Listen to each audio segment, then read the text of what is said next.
नमस्कार। DD news पर आप देखना शुरू कर चुके हैं समाचारों का बुलेटिन। मैं हूं लाल चंद्र सिंह। देखेंगे देश और दुनिया की तमाम बड़ी खबरें, लेकिन सबसे पहले इस समय की हेडलाइंस। प्रधानमंत्री नरेंद्र मोदी 3 देशों की यात्रा पर रवाना। पहले चरण में पहुंचेंगे साइप्रस। देखिए, रवाना होने से पहले पीएम ने सीमा पार आतंकवाद के खिलाफ लड़ाई में साझेदार देशों का जताया आभार।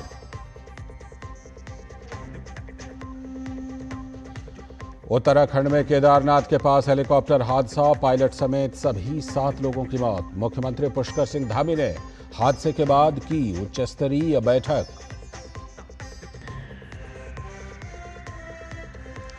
अहमदाबाद विमान हादसे के 31 मृतकों के परिजनों के डीएनए के साथ हुए मिलान। अब तक परिजनों को सौंपे गए 12 शव। मामले की एआईबी ने जांच की तेज।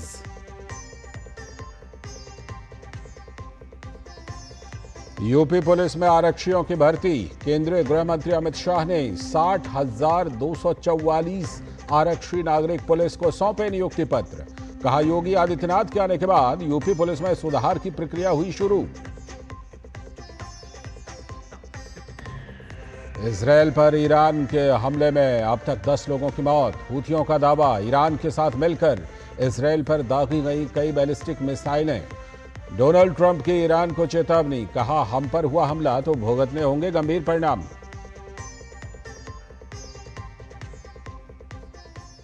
हेडलाइंस के बाद अब खबरें विस्तार से। सबसे पहले बात प्रधानमंत्री के दौरे की। प्रधानमंत्री नरेंद्र मोदी 3 देशों की यात्रा पर रवाना हो गए हैं। पीएम सबसे पहले साइप्रस गणराज्य का दौरा करने वाले हैं। 2 दशकों से भी अधिक समय में किसी भी भारतीय प्रधानमंत्री की यह पहली साइप्रस यात्रा है। पीएम वहां राष्ट्रपति निकोस क्रिस्टोडोलाइस के साथ द्विपक्षीय वार्ता करेंगे। वहां से पीएम सोमवार को कनाडा जाएंगे और G7 शिखर सम्मेलन में भाग लेंगे। पीएम की इस सम्मेलन में यह लगातार 6ठी भागीदारी होगी। पीएम G7 देशों सहित आमंत्रित देशों के नेताओं और वैश्विक संगठनों के शीर्ष अधिकारियों के साथ विभिन्न मुद्दों पर चर्चा करेंगे। वहां पीएम की कई द्विपक्षीय बैठकें होंगी। पीएम यात्रा के तीसरे चरण में 18 जून को क्रोएशिया गणराज्य पहुंचेंगे। किसी भी भारतीय प्रधानमंत्री का वहां ये पहला आधिकारिक दौरा होगा। पीएम अपने समकक्ष आंद्रेज प्लेनकोविक के साथ द्विपक्षीय बैठक करेंगे।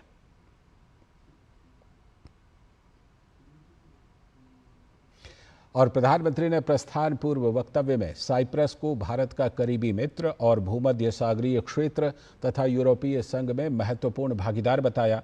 पीएम ने कहा कि ये यात्रा ऐतिहासिक संबंधों को आगे बढ़ाने और व्यापार, निवेश, सुरक्षा, प्रौद्योगिकी के क्षेत्रों में संबंधों के विस्तार और लोगों से लोगों के संपर्क बढ़ाने का अवसर है। कनाडा दौरे को लेकर पीएम ने कहा कि G7 शिखर सम्मेलन प्रमुख वैश्विक मुद्दों और ग्लोबल साउथ की प्राथमिकताओं पर विचारों के आदान प्रदान का अवसर प्रदान करेगा। क्रोएशिया गणराज्य की यात्रा को लेकर पीएम ने वक्तव्य में कहा कि दोनों देशों में सदियों पुराने मजबूत सांस्कृतिक रिश्ते हैं। किसी भी भारतीय प्रधानमंत्री की ये पहली क्रोएशिया यात्रा आपसी हित के क्षेत्रों में द्विपक्षीय सहयोग के नए रास्ते खोलेगी। पीएम ने कहा कि 3 देशों की यात्रा सीमा पार आतंकवाद के खिलाफ लड़ाई में भारत को अटूट समर्थन के लिए साझेदार देशों का धन्यवाद करने और आतंकवाद के सभी रूपों और अभिव्यक्तियों से निपटने पर वैश्विक समझ को बढ़ावा देने का भी एक अवसर है।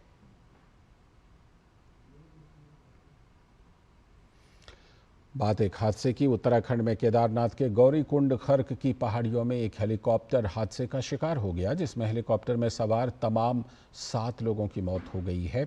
आज सुबह 5:30 बजे गुप्तकाशी स्थित आर्यन हेली एविएशन का हेलीकॉप्टर 6 यात्रियों को लेकर केदारनाथ से गुप्तकाशी के लिए निकला था। गौरीकुंड से लगभग 5 किलोमीटर ऊपर गौरी माई खर्क नामक स्थान में हेलीकॉप्टर क्रैश हो गया। जिला पर्यटन अधिकारी रुद्रप्रयाग राहुल चौबे ने कहा कि एसडीआरएफ की टीम मौके पर पहुंच गई है। सभी शवों को बरामद कर लिया गया है। प्राप्त जानकारी के अनुसार हेलीकॉप्टर में महाराष्ट्र के श्रद्धा राजकुमार जायसवाल और एक बच्चा, काशी गुजरात के राजकुमार सुरेश जायसवाल, उत्तराखंड के विक्रम, उत्तर प्रदेश के विनोद देवी और तुष्टि सिंह और पायलट कैप्टन राजवीर सिंह चौहान थे। हेलीकॉप्टर के क्रैश होने का कारण खराब मौसम बताया जा रहा है। 4 धाम में अगले आदेश तक हेलीकॉप्टर सेवा पर रोक लगा दी गई है। एहतियाती उपाय के तौर पर डीजीसीए ने पहले ही 4 धाम के लिए हेलीकॉप्टर संचालन की आवृत्ति कम कर दी है, निगरानी बढ़ा दी है और आगे की कार्रवाई के लिए संचालन की समीक्षा की जा रही है। डीजीसीए ने कहा है कि दुर्घटना की जांच एएआईबी द्वारा की जाएगी। उत्तराखंड के मुख्यमंत्री पुष्कर सिंह धामी ने हेलीकॉप्टर हादसे के बाद मुख्यमंत्री आवास से वरिष्ठ अधिकारियों के साथ वर्चुअल उच्च स्तरीय बैठक की। उच्च स्तरीय बैठक में राज्य के मुख्य सचिव, आपदा प्रबंधन सचिव, यूसीएडीए सीईओ, गढ़वाल कमिश्नर और अन्य वरिष्ठ अधिकारी मौजूद थे। और उत्तराखंड के मुख्यमंत्री पुष्कर सिंह धामी ने हेलीकॉप्टर हादसे पर गहरा दुख जताते हुए मृतकों के परिजनों के प्रति अपनी संवेदना व्यक्त की। उन्होंने कहा कि आपात बैठक बुलाकर सख्त निर्देश दिए गए हैं कि किसी भी हालत में डीजीसीए के मानकों में कोई भी ढिलाई ना बरती जाए।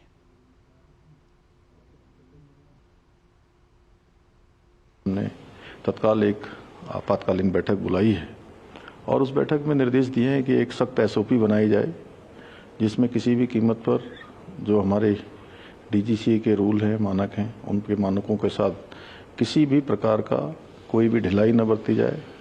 और जो उच्च हिमालयी क्षेत्र हैं, उच्च हिमालयी क्षेत्रों में चलने वाले पायलटों को उसका अनुभव हो, ये एविएशन कंपनियां भी सुनिश्चित करें। एक कंट्रोल एंड कमांड सेंटर यहाँ पर स्थापित किया जाए और जो इस घटना में दोषी हैं, जिनके कारण से घटना हुई है, उनको तत्काल उनके खिलाफ सख्त कार्रवाई की जाए। आज और कल हेली सेवा नहीं चलेंगी, खराब मौसम भी है और जब तक यात्रियों की सुरक्षा सुनिश्चित नहीं हो जाती है तब तक ये सेवाएं बंद रहेंगी। और उधर अहमदाबाद विमान हादसे में अब तक 31 मृतकों के डीएनए सैंपल का मिलान हो चुका है। इनमें से कुल 12 शव परिजनों को सौंपे जा चुके हैं। इस हादसे के बाद राज्य सरकार द्वारा मृतकों की पहचान की प्रक्रिया चलाई जा रही है। राज्य सरकार की ओर से पीड़ित परिवारों को हर संभव सहायता उपलब्ध कराई जा रही है। विमान हादसे के बाद शहर के सिविल अस्पताल में परिजनों की सहायता के लिए व्यापक प्रबंध किए गए हैं। और अहमदाबाद विमान हादसे में जान गंवाने वाले गुजरात के पूर्व मुख्यमंत्री विजय रूपाणी का डीएनए मैच हो गया है। गुजरात के गृह राज्य मंत्री हर्ष संघवी ने इसके बारे में जानकारी दी। हमारे नेता श्री विजय भाई रूपाणी जी का एयर इंडिया अहमदाबाद गेटवे की फ्लाइट के क्रैश में दुखद अवसान हुआ है और ख़ास तौर पे आज सुबह करीबन 11:10 को उनका डीएनए मैच हुआ है। और अहमदाबाद विमान हादसे में जान गंवाने वाले यात्रियों के पार्थिव शरीर अब उनके परिवारों को सौंपे जा रहे हैं और इस हादसे ने कई परिवारों को गहरे शोक में डुबो दिया है। हादसे में वडोदरा की कल्पना प्रजापति की भी मौत हो गई थी। कल्पना प्रजापति को आज अंतिम विदाई दी गई।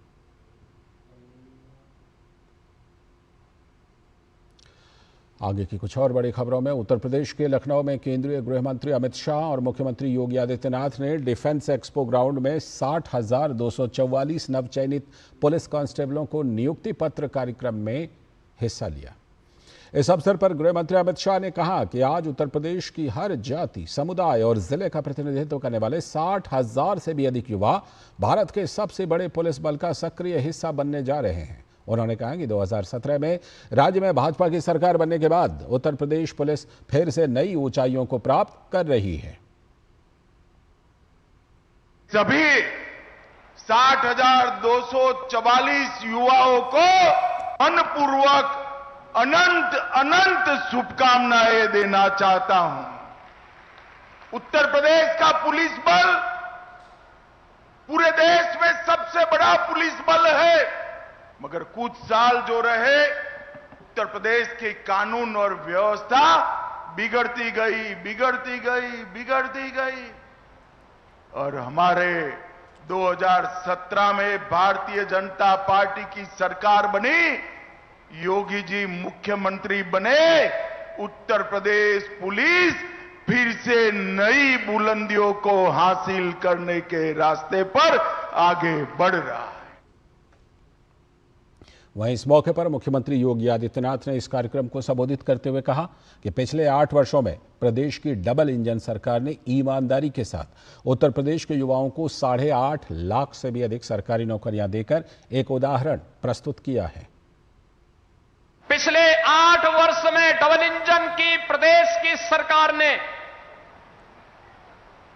8.5 लाख से अधिक सरकारी नौकरियां उत्तर प्रदेश के नौजवानों को दे करके परीक्षा की शुचिता और पारदर्शिता क्या हो सकती है उसका उदाहरण प्रस्तुत किया। और उसका एक उदाहरण आज यहां पे 60,244 पुलिस कार्मिकों के नियुक्ति पत्र वितरण का एक कार्यक्रम भी उसका साक्षी बनने जा रहा है। और उत्तर प्रदेश के मथुरा जिले के मसानी थाना क्षेत्र में एक इमारत ढह गई। राहत और बचाव का कार्य जारी है। जिला प्रशासन घटनास्थल पर मौजूद है। जिले के डीएम सीपी सिंह ने इस घटना की जानकारी देते हुए बताया कि अस्पताल में सारी व्यवस्थाएं कराई गई हैं। एम्बुलेंस मौके पर है। एसडीआरएफ और एनडीआरएफ की टीमें मौके के लिए निकल गई हैं। बिल्डिंग कोलैप्स हुई है जहां हम लोग मौके पर मौजूद हैं। अस्पताल में सारी व्यवस्था कराई गई है। ये एम्बुलेंसेज हमारी यहाँ 7-8 खड़ी हुई हैं और एनडीआरएफ एसडीआरएफ भी रास्ते में है। फायर ब्रिगेड के लोग और हमारे नगर निगम के लोग, जिला प्रशासन के लोग सब रेस्क्यू में लगे हुए हैं। ये टीले पे बनी हुई बिल्डिंग थी। क्या कारण रहा है, क्यों गिरा है? सुबेरे मौसम भी खराब था, पानी तो नहीं बरसा, काफी तेज आंधी चली है। उन सब कारणों में बाद में जाएंगे। पहले ये हमारा बचाव कार्य ज्यादा जरूरी है और हम लोग इसको जितने भी लोग दबे हुए आशंका है उनको हम लोग ढूंढ रहे हैं और उनको बेहतर से बेहतर इलाज कराएंगे। आगे देखेंगे कुछ और बड़ी खबरें। फिलहाल वक्त है एक ब्रेक का।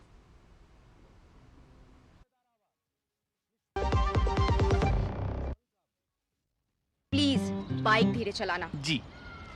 और ये तुम्हारी सेफ्टी के लिए। अरे एक बात तो रह गई। LIC ये हमारी सेफ्टी के लिए। दिल की सुनो, LIC चुनो। LIC हर पल आपके साथ। जब धरती चीर कर निकलता है लोहे का पत्थर और मिलता है मोंगिया के जोश से, फिर तपता है, पिघलता है और बनता है फौलाद। अब होता है सरिया सारी खूबियों के साथ। मोंगिया स्टील, मजबूत देश का मजबूत सरिया।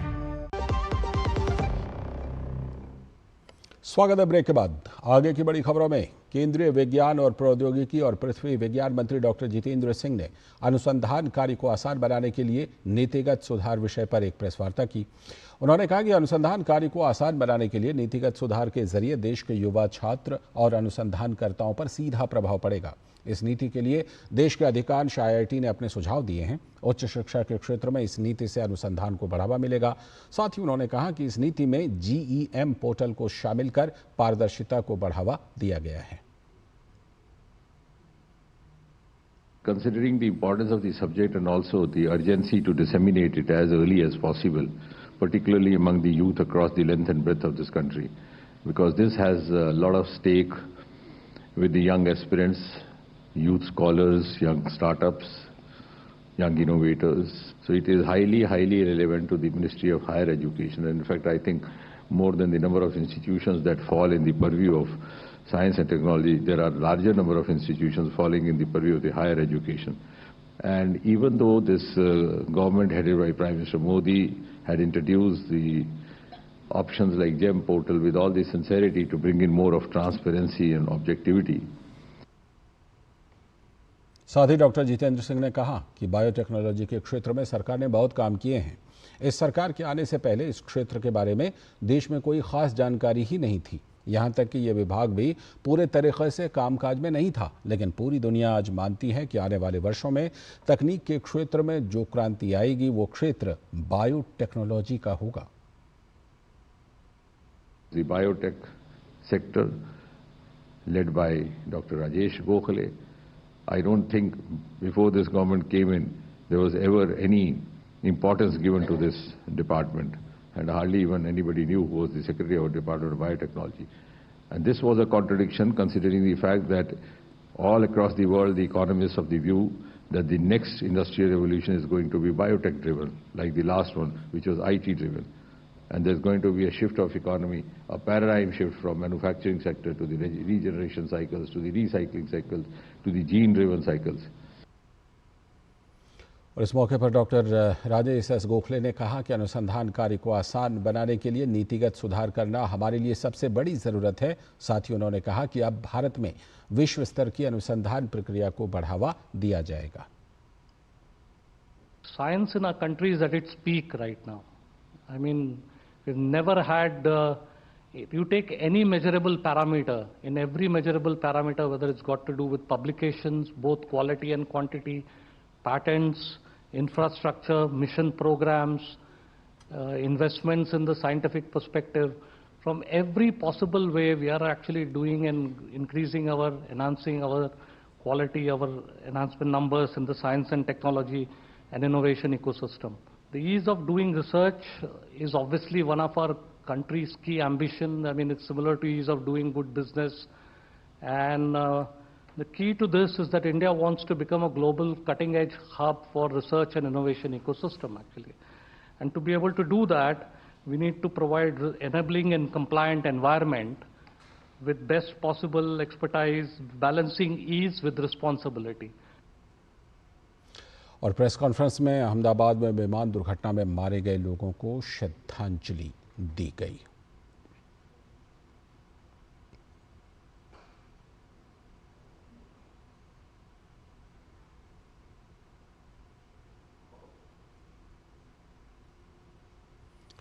आगे की खबरों में नवीन एवं नवीकरणीय ऊर्जा मंत्रालय ने वैश्विक पवन दिवस के मौके पर बेंगलुरु में एक विशेष कार्यक्रम का आयोजन किया। इस दौरान केंद्रीय मंत्री प्रहलाद जोशी ने भारत की प्रमुख उपलब्धियों और ग्रामीण विकास तथा हरित रोजगार में पवन ऊर्जा की भूमिका पर चर्चा की। उन्होंने कहा कि भारत आज दुनिया के अन्य विकसित देशों के साथ नवीकरणीय ऊर्जा के क्षेत्र में मजबूती से प्रतिस्पर्धा कर रहा है।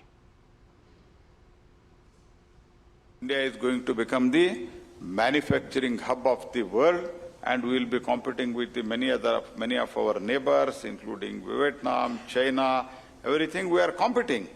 So when we want to compete there, the basic thing what we need is power. So इस power में हमको we need renewable energy also and conventional energy also, but we need to more renewable power. Today we are 110 gigawatt renewable energy in just 10 years. Like that, it was some 21, 22 gigawatt of the wind power. Today we are 51 gigawatt. Because of the policies of the government, because of the encourage from the government, with the cooperation of the state and center, we have been able to achieve 51 gigawatt today. अगली खबर, वित्त मंत्री निर्मला सीतारमण लद्दाख के दौरे पर हैं। इस दौरान उन्होंने लेह लद्दाख में स्वयं सहायता समूहों और स्थानीय उद्यमियों द्वारा स्थानीय हस्तशिल्प और हस्तकरघा उत्पादों की एक प्रदर्शनी का दौरा किया। निर्मला सीतारमण ने पारंपरिक शिल्प और हथकरघा वस्त्र का प्रदर्शन करने वाले कारीगरों और स्थानीय उद्यमियों के साथ बातचीत की। निर्मला सीतारमण ने कारीगरों की उद्यमशीलता की भावना और रचनात्मकता की सराहना की। इसके साथ ही केंद्र शासित प्रदेश में सांस्कृतिक विरासत को संरक्षित करने और ग्रामीण आजीविका को बढ़ावा देने में उनकी भूमिका पर भी प्रकाश डाला। केंद्रीय वित्त मंत्री निर्मला सीतारमण जैसा हमने बताया कि लद्दाख दौरे पर हैं। इस दौरान उन्होंने लद्दाख में क्रेडिट आउटरीच कार्यक्रम में भाग लिया।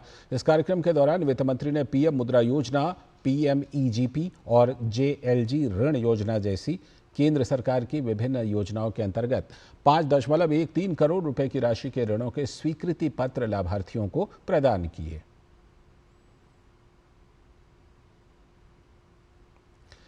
अगली खबर, डॉक्टर अंबेडकर के अपमान को लेकर भाजपा के नेता शहजाद पूनावाला ने आरजेडी प्रमुख लालू यादव पर निशाना साधा है। उन्होंने कहा कि डॉक्टर अंबेडकर एससी, एसटी और दलितों का अपमान आरजेडी, कांग्रेस और इंडिया अलायंस की पहचान है।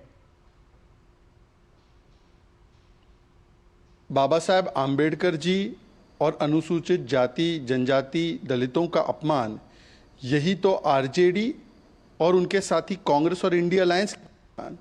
जिस प्रकार से लालू प्रसाद जी के पैरों तले आंबेडकर जी की तस्वीर को रखा गया और आंबेडकर जी की तस्वीर के साथ जो अभद्रता दिखाई गई, ये मूल चरित्र है आरजेडी का। आरजेडी सामंतवादी सोच रखती है, संविधानवादी नहीं। आरजेडी के लिए बेटा साहब ज़्यादा जरूरी है, बाबा साहब नहीं। आरजेडी के लिए जंगल राज और परिवार राज जरूरी है, संविधान का राज नहीं। इसीलिए बार बार आरजेडी अपमान करती है बाबा साहब आम्बेडकर जी का भी और अनुसूचित जाति जनजाति के समाज के लोगों का भी। अगली खबर ओडिशा के पुरी में भगवान जगन्नाथ की रथ यात्रा को लेकर तैयारियां जारी हैं। हर साल आषाढ़ माह में भगवान जगन्नाथ की रथ यात्रा निकाली जाती है, जो कि इस बार 27 जून से शुरू होगी। इस रथ यात्रा में भगवान जगन्नाथ अपने बड़े भाई बलभद्र और बहन सुभद्रा के साथ अपनी मौसी के घर यानी गुंडीचा मंदिर जाते हैं। इन रथों को हजारों श्रद्धालु रस्सियों से खींचते हैं, जिसे बहुत ही पुण्यदायक माना जाता है। जगन्नाथ रथ यात्रा न केवल एक धार्मिक उत्सव है, बल्कि भारत की सांस्कृतिक विरासत, समावेशिता और आध्यात्म का भी प्रतीक है। बात योग दिवस की। 11वां अंतर्राष्ट्रीय योग दिवस आगामी 21 जून को मनाया जाएगा और प्रधानमंत्री नरेंद्र मोदी की प्रेरणा से विश्व में शुरू हुए इस आयोजन को लेकर वाराणसी में साप्ताहिक योग शिविर का उद्घाटन आज हुआ। काशी के प्रसिद्ध नमो घाट पर आयोजित इस शिविर में commissioner S Rajalingam, DM Satyendra Kumar, CDO Himanshu Nagpal, MLC Hansraj Vishwakarma, पूर्व मंत्री विधायक डॉक्टर नीलकंठ तिवारी और जिला पंचायत अध्यक्ष पूनम मौर्य के साथ सैकड़ों शिक्षकों ने योगासन किए। कार्यक्रम में योग की सामूहिक ऊर्जा और अनुशासन ने यह स्पष्ट कर दिया कि वाराणसी न केवल आध्यात्मिक नगरी है, बल्कि स्वास्थ्य के प्रति भी सजग और जागरूक हो चुकी है। आयोजन के अंत में सभी प्रतिभागियों को योग की निरंतरता बनाए रखने का संकल्प भी दिलाया गया।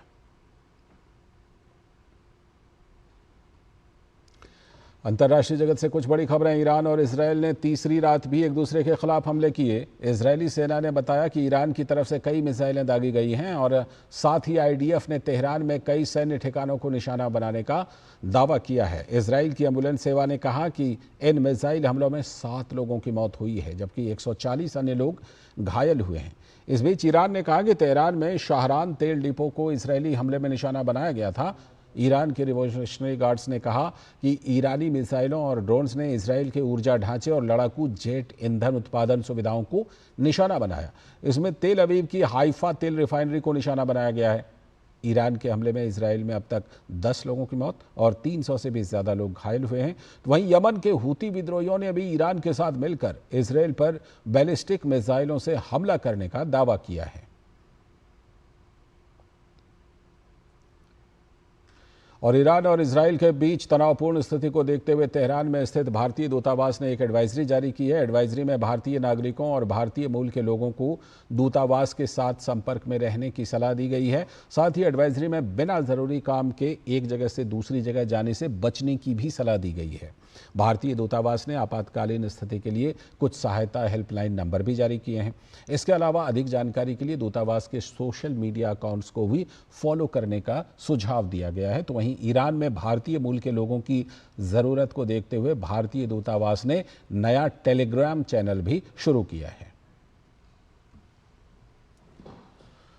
इसी के साथ इस बुलेटिन में फिलहाल इतना ही। हमें दीजिए अनुमति। नमस्कार।